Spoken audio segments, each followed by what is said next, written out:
Dinilai kurang strategis dan jauh dari pusat keramaian, para pedagang di Pasar Pangkalan Balai menolak rencana dari pemerintah untuk merelokasi Pasar Pangkalan Balai ke pasar yang baru.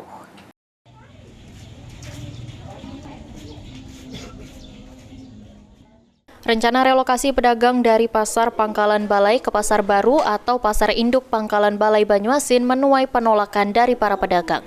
Para pedagang mengungkapkan kekhawatiran mereka terhadap lokasi pasar yang baru, yang dianggap kurang strategis dan jauh dari pusat keramaian.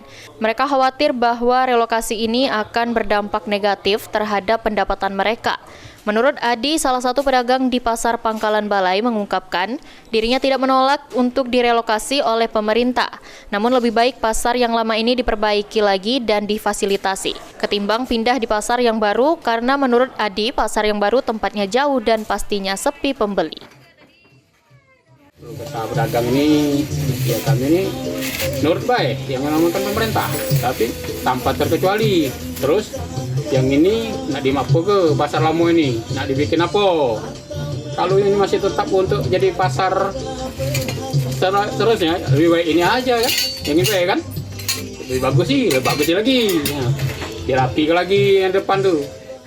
Para pedagang juga mengeluhkan minimnya sosialisasi dari pihak pemerintah mengenai rencana relokasi ini. Para pedagang berharap pemerintah dapat mempertimbangkan kembali keputusan ini dan mencari solusi terbaik yang tidak merugikan salah satu pihak. Suryadi, PAL TV.